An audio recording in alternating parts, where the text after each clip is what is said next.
शेतकऱ्यांनी स्वतःच्या मालकीतला व्यवसाय म्हणून शेतीकडे पाहिले आहे. त्यातून केवळ स्वतंत्रपणाचीच नव्हे तर इतरांची मदत नको असण्याची भावना निर्माण होते. त्यामुळे सहकारी संस्था यांची सुद्धा गरज पटायला अनेकांना कठीण जाते. पण हे बदलणे व काळाच्या गरजेनुसार सहकाराला अनुकूल असा मानसिक बदल होणे आवश्यक आहे. परिच्छेद शेती व नैसर्गिक संसाधने यांची उपलब्धता विचारात घेतल्यास विदर्भ हा संपन्न प्रदेश आहे. परंतु संसाधनांचा विज्ञान तंत्रज्ञानाद्वारा नीट उपयोग न झाल्यामुळे शेतकरी व जंगलाच्या आधाराने राहणारा आदिवासी समाज गरीबच राहिला आहे. परिच्छेद महाराष्ट्रातील 61,239 चौरस किमीच्या जंगलापैकी 52% जंगल एकट्या विदर्भात आहे. विदर्भातील सुमारे 28.6 भूभागावर जंगल आहे.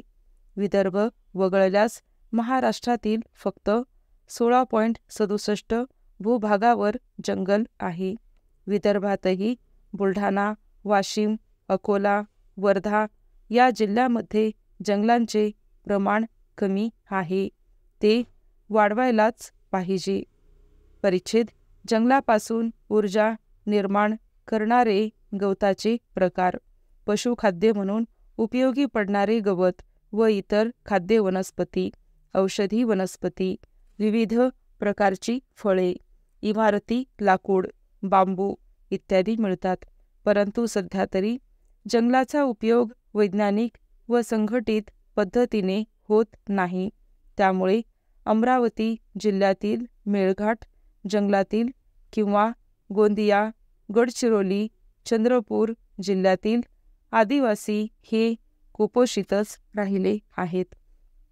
त्या जंगलाच्या आधारावर वीज निर्मिती, औषध निर्मिती व इतर उद्योग सहकारी तत्वावर काढता येऊन स्थानिक लोकांचे रोजगार, उत्पन्न, राहणीमान यात निश्चितपणे प्रगती होऊ शकते. परिच्छेद केरळमध्ये आयुर्वेदिक औषधांच्या प्रगत आणि शास्त्रीय निर्मितीकरिता संशोधन संस्था निर्माण केल्या गेल्या आहेत. त्यांना औषधी वनस्पतींची लागवड करून नियमित पुरवठा करण्याकरिता शेतकऱ्यांना व त्या औषधी वनस्पतीवर ग्रामीण मजुरांना संलग्न करून घेतले जाते.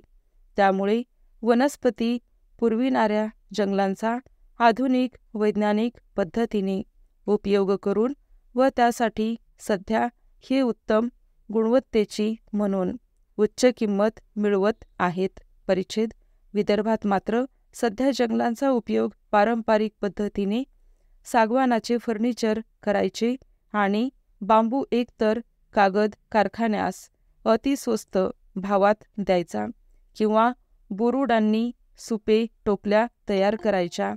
या पलीकडे मजल गेलेली नाही.